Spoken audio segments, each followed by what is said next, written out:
বন্ধুরা, এই মুহূর্তের একটা অত্যন্ত গুরুত্বপূর্ণ খবর সেটা হচ্ছে West Bengal public service commission 2022 WBCS group D সেটার রিটেন এক্সামিনেশনের রেজাল্ট এবং পার্সোনালিটি টেস্ট যেটা রয়েছে সেটার পুরোপুরি লিস্টটা প্রকাশ করে দিয়েছে।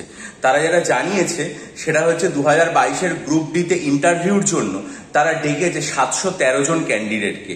যে সমস্ত পরীক্ষার্থীরা প্রত্যেকে সফল হয়েছেন ইন্টারভিউর জন্য তাদেরকে এই চ্যানেলের তরফ থেকে অনেক অনেক হার্দিক অভিনন্দন।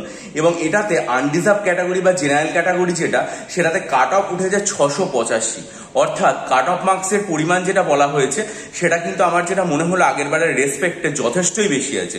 অর্থাৎ আমরা যেটা দেখতে পাচ্ছি সেটা হচ্ছে পাবলিক সার্ভিস কমিশন কিন্তু এই পুজোর পর থেকে অত্যন্ত দ্রুত গতিতে পরপর রেজাল্টগুলো বের করেছে। অর্থাৎ আশা করাই যায় তাহলে ক্লার্কশিপ পরীক্ষার যে মার্কস বা ক্লার্কশিপে কে কত পেয়েছেন সেটাও তারা দ্রুত ঘোষণা করবেন।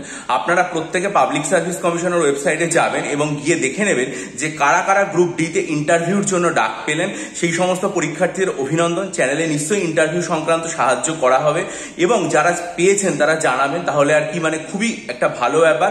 আর একটা জিনিস সেটা হচ্ছে আমি আমার চ্যানেলে খুব দ্রুতই ব্যাচ লঞ্চ করব এবং নতুন কোর্স যেটা রয়েছে সেটা WBCS নয়, বরং WBCS এর জন্য তো বিজ্ঞপ্তি বেরোলে শুরু করব, কিন্তু তার আগে যেটা বলা উচিত সেটা হচ্ছে যে ক্লার্কশিপ মেন পরীক্ষার ডেসক্রিপটিভ বাংলা ইংরেজি স্টাডি মেটেরিয়াল দেওয়া 1 নম্বর, 2 নম্বর হচ্ছে WBP এবং কেপি ডেসক্রিপটিভ বাংলা ইংরেজি এবং ডেসক্রিপটিভ অ্যারিথমেটিক্যাল স্টাডি মেটেরিয়াল দেওয়া 2 নম্বর। এই দুটোর ব্যাচ আমি এই উইকেন্ডে বিস্তারিতভাবে ঘোষণা করব। তার জন্য সাবস্ক্রাইব করুন, চ্যানেলের দিকে নজর রাখুন এবং মনে রাখবেন যদি কেউ মনে করেন 3000+ static GK MCQ SSC NTPC পরীক্ষার জন্য নিতে চান বা অপশনাল সাইকোলজি স্টাডি মেটেরিয়াল নিতে চান তাহলে ডিসক্রিপশন বক্সে ইমেল আইডির মাধ্যমে আমার সাথে যোগাযোগ করুন। বহু পরীক্ষার্থী উপকৃত হয়েছেন, আশা করি আপনারাও উপকৃত হবেন। ভালো থাকুন, বিজয়ী হন, সফল হন।